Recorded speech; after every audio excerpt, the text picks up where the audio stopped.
Rickie Collins may be a mystery box, but guess what, folks? I still got high expectations for him. Here's why.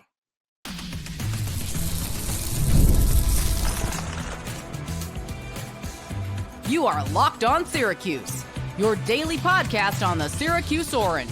Part of the Locked On Podcast Network, your team every day. Hello, everyone, and welcome into Locked On Syracuse. I'm Jackson Holzer. Thank you for making us your first listen of every single day here on the Locked On Podcast Network. It's your team every day. We are always free and available wherever you get your podcasts, whether you're watching right now on YouTube or you're listening to Locked On Syracuse on your favorite audio platform. On this week's Poll Friday, I asked you all a very simple question. Steve Angeli tore his Achilles. He is out for the remainder of the season. That means Rickie Collins is the new starting quarterback of Syracuse football, and that starts this Saturday against the Duke Blue Devils. The question, what are your expectations for Rickie Collins for the 2025 season? The choices on this week's Poll Friday: all ACC caliber play from Rickie Collins, above average play from our new quarterback, mediocre play, which to me, I know that was kind of lost in translation. I mean, there were some people commenting, where's the average button? But mediocre to me means average, okay? And then finally, below average quarterback play. And we don't need to talk about beyond below average quarterback play, okay? So let's get into the results from you guys that voted on this week's Poll Friday. There were about 300 votes, and the winner was above average quarterback play at just around 60% of the vote, followed by mediocre, followed then by all ACC play, and then in fourth, below average. And I agree with the 60% of people that voted on this week's Poll Friday that I am expecting Rickie Collins to perform at an above average rate for Syracuse football. And we'll go over in the next segment what that could potentially mean for Syracuse as a team for the remainder of the season. But there's one main reason why I still have a lot of faith in Rickie Collins. Yes, I know he is a backup quarterback. Yes, I know he's a mystery box. We have seen him a little bit this season already, some good, some bad as well. But I have high expectations for him because Rickie Collins was originally Syracuse's starting quarterback, and he was neck and neck with Steve Angeli to be Syracuse's starting quarterback in 2025. Remember, they got Rickie Collins in the transfer portal from LSU back in December, and he won the Syracuse starting quarterback job. But following that competition and an injury to his hand, wrist area, Syracuse brought in Notre Dame transfer Steve Angeli to compete with Rickie Collins. And it was said to be by pretty much everyone involved, coaches and reporters out there, that Rickie Collins and Steve Angeli were neck and neck throughout fall camp. Think about how Steve Angeli played up until the injury. He was very good in the Tennessee game, even though the numbers don't necessarily say he was very good. I think he was better than what the numbers give him credit for. Then against UConn, he struggled for most of the game.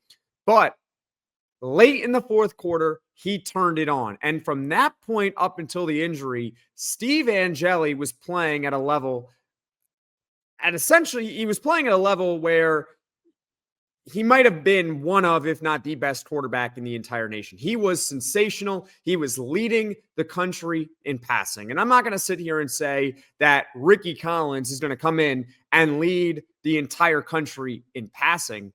But if Steve Angeli and Rickie Collins truly were neck and neck in fall camp, and Steve Angeli was playing at a level that, hey, he was going to be all ACC for Syracuse football, then what should the expectations be for a guy like Rickie Collins?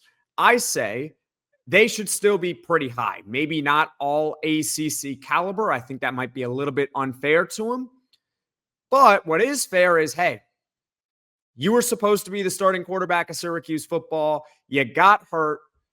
Syracuse, anyway, was going to bring in a quarterback, Steve Angeli. He barely beat out Rickie Collins. You know what? Rickie Collins should still perform at an above average rate for Syracuse football.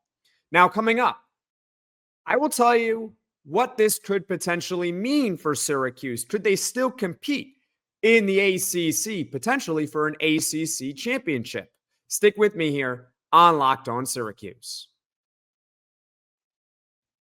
You can just move through life, or you can find the things that move you. It's your choice. You can choose to get out there, choose your people. You can choose to go for it, like really go for it. Just choose to do something that moves you. Mazda crafts cars for those who choose to do more than simply move.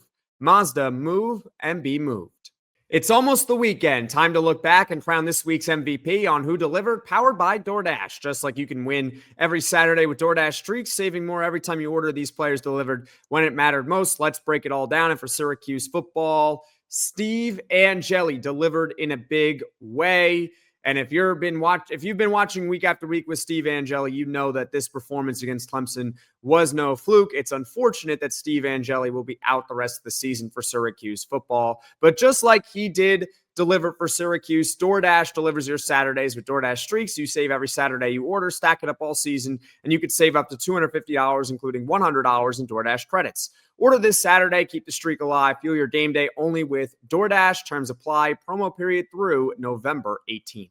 Peloton is shaping the future of fitness with the brand new Peloton Cross Training Thread Plus, powered by Peloton IQ. It's their most advanced equipment yet, designed to give you real-time guidance and endless ways to move, whether you're running, lifting, or cross-training with your favorite instructors. This is training reimagined. Peloton is built for breakthroughs with tools that help you plan, stay motivated, and reach peak performance. And the personalized class recommendations keep you engaged. You get workouts tailored to your vibe and energy level each week. So let yourself run, lift, flex, and push forward. Explore the new Peloton Cross Training Thread Plus today at onepeloton.com.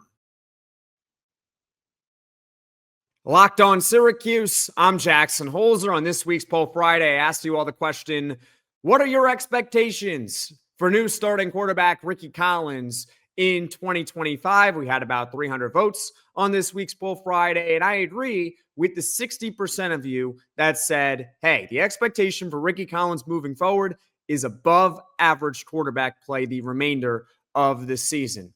Let's go over what this could potentially mean for Syracuse football. And we'll go choice by choice, starting with the good, which is what if Rickie Collins performs at an all ACC level for Syracuse football? Well, let's think about it this way. Steve Angeli was performing at a level for Syracuse that he would have been all ACC. And if Steve Angeli were healthy right now, I would say that the expectation for Syracuse as a team following the win over Clemson is compete for an ACC championship. Meaning, look, the roster's getting better. They're young. They're getting great quarterback play. They got a ton of weapons. The schedule may not look as daunting anymore as it did in the preseason. This would be a good shot for Syracuse to really go for it once again and have a chance at win the ACC. Bringing this discussion back to Rickie Collins, if he can perform at a similar level to Steve Angeli, and I understand that they're different type of quarterbacks here, but I'm still saying all ACC caliber, then that would be the expectation for Syracuse. It would be, I'm not going to sit here and say, hey, you got to win the ACC or else this season is a failure. Maybe Fran Brown would say that. But it would be, hey, you're a good enough team, Syracuse. Go out and at least compete for an ACC title. At minimum, go out and win 8 regular season games and definitely maybe more. Try to match last year's 9 win. Maybe you can even get 10 regular season wins for Syracuse football. That's if they get all ACC caliber play from their quarterback, Rickie Collins. Above average, I would say that it's hard to imagine Syracuse truly competing for an ACC title if they're only getting above average quarterback play and not all ACC caliber quarterback play. That being said, I would still expect the team to be very good. I would still say, hey, you know what? You could win 7-9 regular season games. And I'm being conservative by saying only 7 wins. The range would just be 7-9 at that point. Think about it this way, and I'll repeat myself a lot here already with this saying. Syracuse is already at 3 wins. So if you're getting above average quarterback play, go look at the schedule. I think you can find at least, at minimum, 4 more wins, if not more. It just wouldn't have the same ceiling like you would if you really get all ACC caliber quarterback play. Mediocre, I still think that Syracuse would be competitive with Rickie Collins just being mediocre, being average. I think it does open up the possibility of Syracuse getting blown out in some games, particularly on the road against Miami. But I would still confidently say that this would be a bowl team. Again, they're at 3 wins already. Even if they get mediocre quarterback play, I think you could still find 3 more wins at minimum on the schedule for Syracuse. And finally, I really don't want to talk about this, but we're going over every choice. What happens if Rickie Collins just simply isn't very good? Well, at that point, you might have a quarterback change. Perhaps Syracuse turns to Luke Carney or Rich Bellin, one of the true freshmen, or maybe it's Jakari Williams, the redshirt freshman for Syracuse. I honestly think it'll be Luke Carney just because he seems to be the third string quarterback, given that he was the guy that came in the Colgate game for one play and scored a touchdown on that play. Shout out Luke Carney. But assuming it's Rickie Collins, I would say hope for a bowl.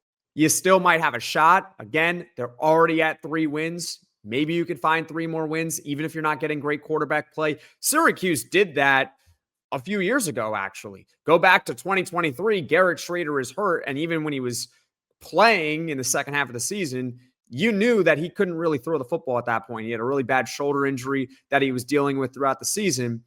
But Syracuse still managed to make a bowl. They still found a way to win 6 regular season games, in large part because they got off to a great start. They started 4-0, so they only needed to find 2 more wins. Similar to this year with Syracuse, they're at 3-1.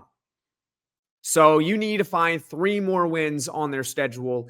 Even with bad quarterback play, you would have a shot at making a bowl this season. So really, because Syracuse won at Clemson and they survived that game against UConn, they are putting themselves in excellent position to make a bowl in 2025. And if Rickie Collins could play an above average level, perhaps all ACC level, they could perhaps compete in the ACC. What are your thoughts? What do you think is going to happen this Saturday when Syracuse takes on Duke? And what are your expectations for Rickie Collins in the game on Saturday against Duke? Comment your thoughts in the comments section below. And speaking of the game against Duke, that is tomorrow, Saturday, September 27th, noon Eastern kickoff inside the Dome. There will be a full post-game reaction podcast here on Locked On Syracuse following the game. Then, of course, it's the usual rundown of post-game shows on Sunday. We will have our fan reaction podcast. And then on Monday, our big picture takeaways following the Syracuse and Duke game. I can already imagine there's going to be a lot of conversation about the quarterback play, given that this is Rickie Collins' first career collegiate start. Thank you all so much for watching. Thank you all so much for listening. If you like Locked On Syracuse, be sure to hit that like button. If you really enjoy Locked On Syracuse, be sure to hit subscribe and tell 1 or 2 of your friends about the Locked On Syracuse podcast so this channel can grow and reach all Syracuse Orange fans. I'll see you all again soon.